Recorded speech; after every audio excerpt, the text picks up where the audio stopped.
كل سنة وانتم جميعا طيبين، يا رب تكونوا قضيتوا عيد سعيد. طبعا زي ما احنا كلنا عارفين، عيد الأضحى دوت يعني عيد اللحمة زي ما بنقول كده كلنا في مصر. يعني الناس بتفطر وبتتغدى، وساعات والله بشوفهم بيتعشوا كمان لحمة. هل احنا بقى جسمنا يقدر يتحمل كل اللحمة ديت، وحاجة صحية ولا حاجة مضرة؟ تعالوا نتكلم مع بعض. أهلا بيكم في حلقة جديدة من رضوى ورضوى، برنامج بودكاست هدفنا فيه تبسيط العلوم ونشر الوعي الصحي. معاكم رضوى عويشة، ورضوى شرف. دكاترة في كلية صيدلة. حلقتنا النهاردة زي ما رضوى قالت هنتكلم فيها عن اللحمة. احنا محتاجين لحمة قد ايه كجزء من نظام غذائي متوازن وصحي؟ هل كل يوم ولا كل أسبوع ولا كل شهر ولا مرة بس في السنة في عيد الأضحى؟ انت ايه رأيك يا رضوى في الموضوع ده؟ انا بحس ان ناس كتيره متعودين ان هم ياكلوا لحمه كل يوم، وبالنسبه لهم لو ما اكلوش لحمه كانهم النهارده ما اكلوش يعني. بس احنا عارفين ان علميا مصادر اللحمه الحمراء اللي هي زي بقر او الخرفان هو مصدر كويس للبروتين والفيتامينات والمعادن اللي احنا محتاجينها في جسمنا. لكن كل حاجه بالاعتدال. يعني ان احنا ناكل لحمه كل يوم بكميات كبيره دي اكيد حاجه مضره، ابحاث علميه اثبتت ان دي حاجه مضره. احنا عارفين ان لو الشخص اكل لحمة حمراء بنسبة كبيرة، دي ممكن تزود من عرضة الشخص لبعض الامراض، زي مثلا كوليسترول. اللحمة معروف عنها ان هي فيها دهون كتير، والدهون ديت لو احنا فضلنا نستهلكها بكميات كبيرة هتزود نسبة الدهون اللي في الدم.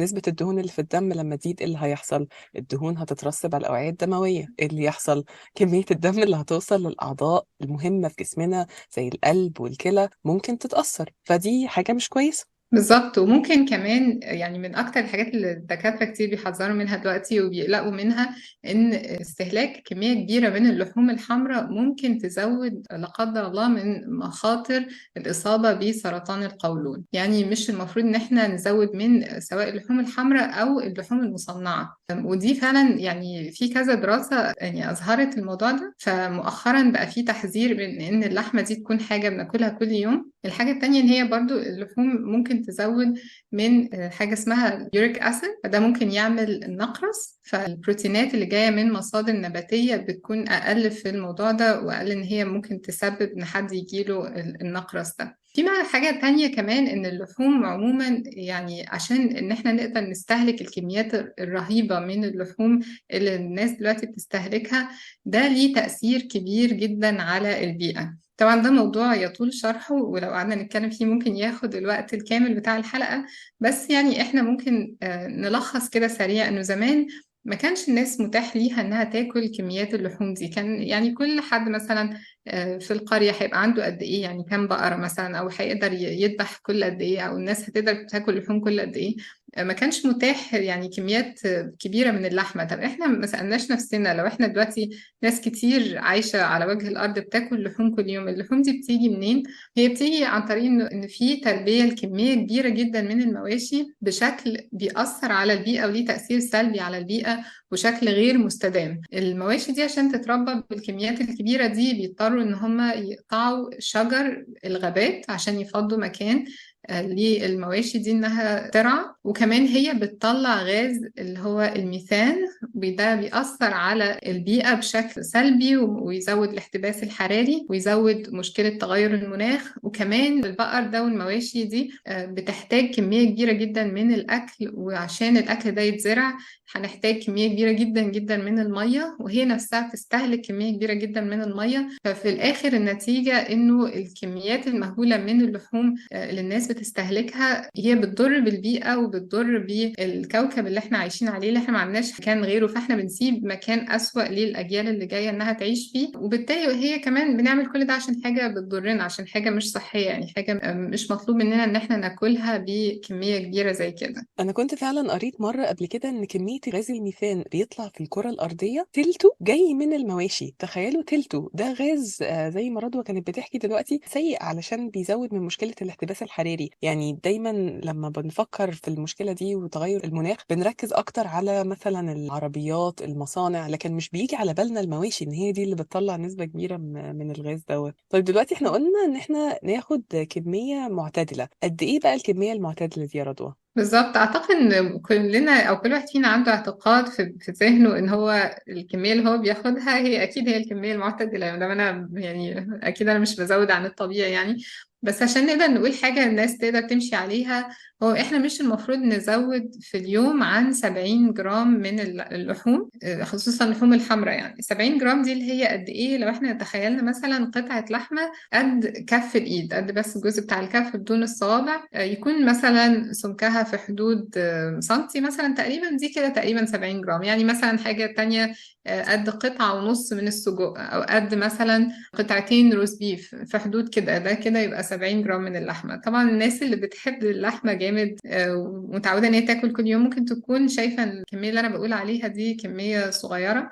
فلو حد عايز في يوم انه ياكل اكتر من كده، الصح ان هو في ايام في الاسبوع ما ياكلش فيها لحمة، ويخليها ان هي ما فيهاش اي لحوم حمراء، ويعتمد على البروتين النباتي. فطبعا ممكن الكلام اللي انا بقوله ده يكون صادم لبعض الناس، او ممكن يكون بالنسبة لناس تانية كانت شايفة مثلا ان هي بتاكل كده، بس هي كان نفسها مثلا تبقى بتاكل لحمة اكتر من كده، فهي كده تعرف ان بالعكس هو ده الحاجة الصحية عشان تقلل من الريسك بتاع الإصابة ب لا قدر الله سرطان القولون ومشاكل الأوعية الدموية والقلب والنقرس، وكمان التأثير السلبي على البيئة. بس احنا برضو اتكلمنا على البروتينات النباتية، فممكن حد يقول طب وليه البروتينات النباتية مش هتعمل المشاكل دي كلها؟ رضوى ممكن تكلمينا أكتر على النظام الغذائي اللي بيعتمد على البروتين النباتي؟ هو النظام الغذائي دوت مكون في الأساس من حاجات فيها قيمة غذائية عالية زي الحبوب والفواكه، الخضار، بقوليات، كلها حاجات ممكن يكون فيها مصدر كبير من البروتين يقدر جسمنا يستهلكها. بس بالإضافة كمان لكده فيها بعض المميزات مش موجودة في البروتينات اللي جاية من مصدر حيواني. إزاي؟ خلينا كده احنا متعودين لما بنتكلم بصورة علمية، فهنشوف الأبحاث قالت إيه على النظام الغذائي النباتي وهل فعلا هو مفيد ولا لا. اول حاجه هو ليه تاثير ايجابي على وزن الشخص، وحاجه اسمها البادي ماس اندكس او بالعربي مؤشر كتله الجسم، وده مؤشر لكميه الدهون بالنسبه للعضلات اللي موجوده في جسم الانسان. فعملوا دراسه لناس اعتمدوا على نظام غذائي نباتي 100%. طبعا احنا مش بالضروره بنقول ان الناس محتاجه تعمل كده، بس هم في البحث دوت قارنوا ما بين ناس اعتمدوا على نظام غذائي نباتي وناس اكلوا اللي هم عايزينه، من ضمنه اكلوا لحمه، ولقوا ان في خلال 4 شهور الناس اللي اعتمدوا على النظام الغذائي النباتي قلوا في الوزن تقريبا 7 كيلو. ليه؟ علشان الغذاء النباتي بيبقى فيه كميه اقل من الدهون وفيه كميه اعلى من الالياف، والحاجتين دولت بيساعدوا الجسم انه ينقص في وزنه بدون التاثير على القيمه الغذائيه بتاعت الاكل اللي احنا بناكله. دي اول استفاده شافوها. طيب ايه الاستفاده التانيه؟ الاستفاده التانيه بتنعكس على صحه القلب والاوعيه الدمويه. طب ليه؟ لان لو تفتكروا احنا في اول الحلقه قلنا ان اللحمه الحمراء فيها دهون كتيره، والدهون دي بتترسب على الاوعيه الدمويه من جوه، عكس البروتينات او الغذاء النباتي بيبقى فيه كميه الدهون اقل. طبعا مش 100% مش موجوده، احنا برضو محتاجين دهون، بس كميه الدهون اقل ونوع الدهون مختلف. لما عملوا دراسة لناس برضو بيعتمدوا على وجبات نباتية فقط مش بياكلوا لحمة، لقوا إن نسبة الوفيات بسبب مشاكل وأمراض القلب والأوعية الدموية قلت تقريبا 24%. يعني 24% نسبة أنا في وجهة نظري كبيرة، دي نسبة وفيات. 24% فعلا يا رضوى رقم كويس جدا. يعني كل ده استفادة للجسم. ليه احنا ما دام عارفين ان حاجة الجسم يعني تبقى احسن ليه ما نعملهاش؟ بس هو كمان لقوا تأثير على مرض السكر، مش كده؟ بالذات مرض السكر النوع اللي هو اسمه تايب 2، النوع التاني اللي هو بيجي للناس لما يبقوا كبار في السن. عملوا دراسة على 21 مريض، قالوا لهم ان هم يستبدلوا الاكل بتاعهم كله بنظام غذائي نباتي واضافوا عليه رياضة. يعني هم عملوا تغييرين، ولقوا ان في خلال اسبوعين فقط، خلال اسبوعين نسبة السكر الصايم عندهم قلت 35%. 5 من ال21 دول من كتر ما اتحسنوا ما بقوش خلاص محتاجين أدوية تقلل السكر. أنا لما قريت النتيجة دي يعني حاسة إن أنا بقي اتفتح. يعني مجرد أسبوعين بس من الاعتماد على نظام غذائي نباتي وإن هم أضافوا شوية رياضة بقوا خلاص مش مرضى سكر، بطلوا مش محتاجين العلاج. تشوفوا تغيير بسيط جدا في عادات أدى لتحسن ضخم في صحة المرضى دول. وآخر حاجة اتعمل عليها عليها دراسات وحابين نتناولها النهارده، الكوليسترول. برضو نسبة الناس اللي بتعتمد على غذاء النباتي اللي عندهم لما بصوا على نسبة الكوليسترول اللي في دمهم، طبعا الكوليسترول في منه انواع كتيرة مش لازم ندخل في التفاصيل بتاعتها النهارده، بس منهم نوع تحديدا اسمه LDL، نسبته قلت تقريبا 35 نقطة عن الناس اللي بيعتمدوا على اكل فيه لحم. طبعا كلها ارقام، يعني الواحد ما بيجيش في باله ان ممكن يحصل تحسن كبير زي كده بمجرد الاعتماد على نظام غذائي نباتي. بس انا اعتقد لما بنقول للناس نظام غذائي نباتي ممكن ما بيبقوش يعني متخيلين قوي ايه اللي احنا بنتكلم عليه. يعني احنا مثلا في مصر احنا عارفين ايه الغذاء اللي الناس كتير بتعتمد عليه، الفول والطعمية والكشري، العدس، الحمص، كل الحاجات النباتية. بس مش لازم مثلا يكون معاها، يعني مش لازم نعتمد مثلا على الرز او على النشويات او كده. ممكن ان احنا نحاول نزود من الحاجات اللي هي البقول زي العدس والحمص والفول، الفاصوليا البيضاء، الفاصوليا الحمراء. الحاجات دي كلها فيها بروتين وفيها النشويات فيها اقل، مش هتكون يعني بتزود مثلا السكر او بتتخن او كده، يعني هتكون بديل كويس لغذاء البروتين الحيواني يعني. بس اعتقد في ناس بقى يعني مش متعودة ومش حابة ان هي تاكل كده كل يوم او حاجة زي كده، ما بتعرفش تنوع قوي في انواع من الاكل وحابة ان هي تاكل لحمة. ففي بديل يا رضوى، مش كده، بديل لحوم معمولة من النباتات. يعني احنا بنقول لحوم كده بين قوسين، لان هي يقال عليها لحوم لان هي طعم اللحمه وشكل اللحمه، ولما بتتحط على الشوايه بتعمل طش كده زي اللحمه، بس هي في واقع الامر مش لحمه. يعني في شركتين مشهورين قوي بره بيعملوا حاجه اسمها impossible meat، يعني اللحمه المستحيله. هي عباره عن لحمه معموله من نباتات، مش بالضروره علشان نحافظ على مثلا القيمه الغذائيه او ان القيمه الغذائيه بتاعتها عاليه، لا هي معموله بس للناس اللي بيحاولوا يقللوا من اكل اللحمه بس مش قادرين، طعم اللحمه في بقهم، يعني هما بيشتهوا الطعم دوت. فهي بتبقى لحمه متصنعه من نباتات، معموله من مكونات زي بروتين مثلا جاي من الصويا، معمول من بعض الدهون مثلا زي عباد الشمس وزيت جوز الهند. والمهم بقى ان هو في طعم او نكهه اللحمه اللي هو جاي من جزيء اسمه الهيم. الهيم دوت هو ده طعم اللحمه اللي احنا متعودين عليه، بيبقى جاي من الجزيء دوت. هو جزيء فيه حديد بيحسسنا بطعم اللحمه اللي احنا متعودين عليه.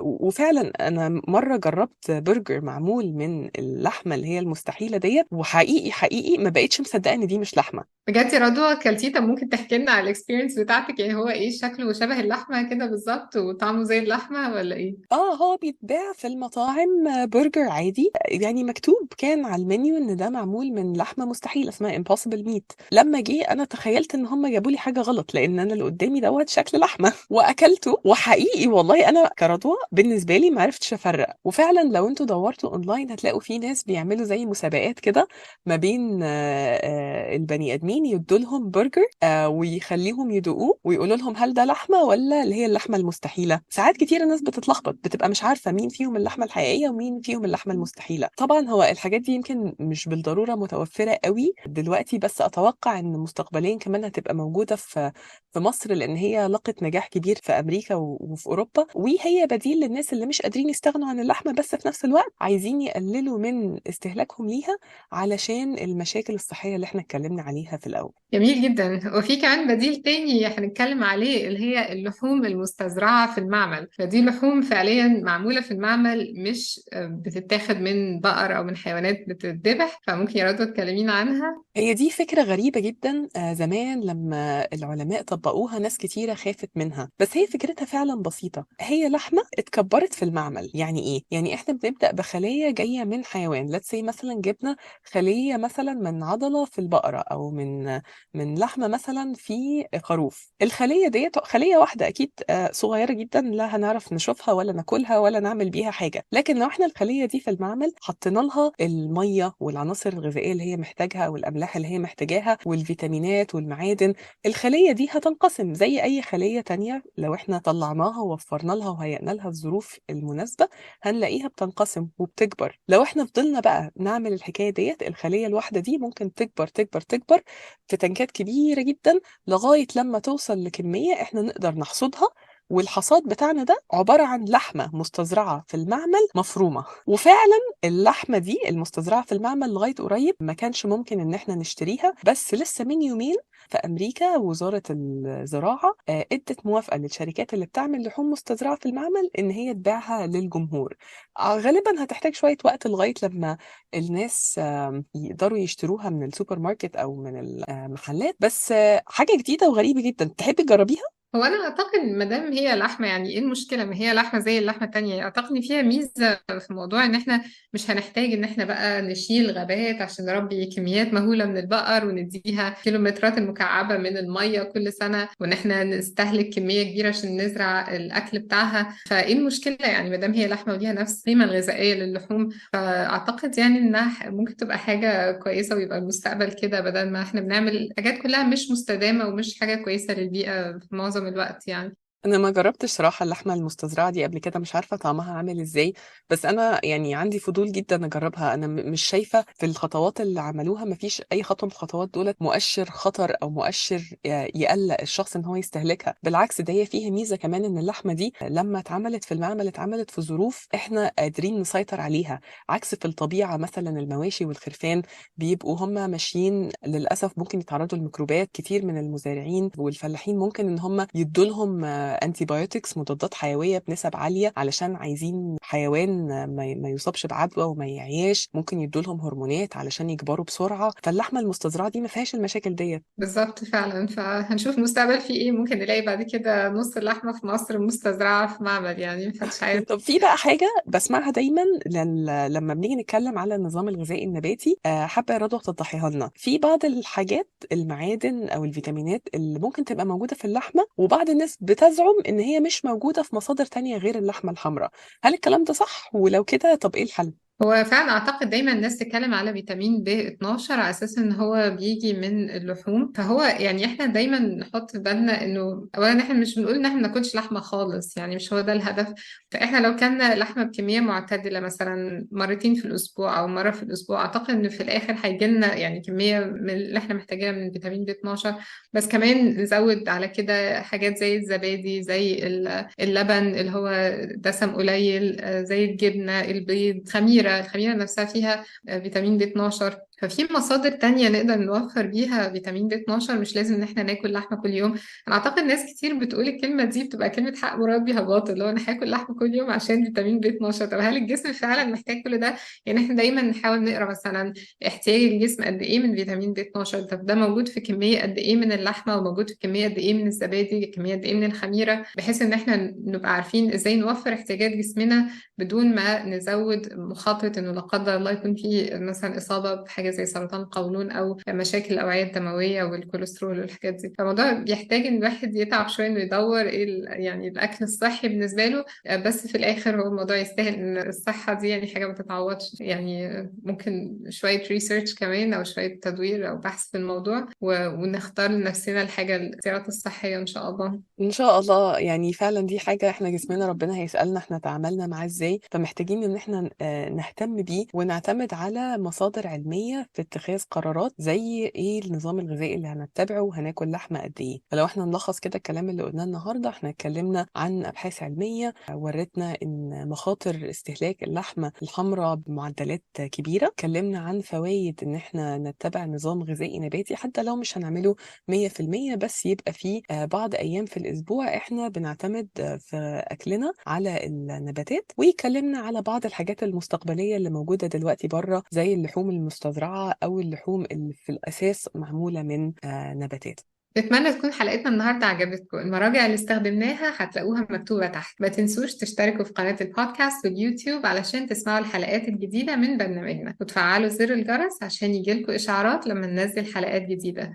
ولو في موضوع معين حابين نتكلم فيه، تقدروا تتواصلوا معنا على فيسبوك وإنستجرام وتويتر تحت اسم رضوى أند رضوى، أو تسيبوا لنا تعليق على قناة اليوتيوب. شكرا لوقتكم، ونشوفكم في الحلقة الجاية إن شاء الله.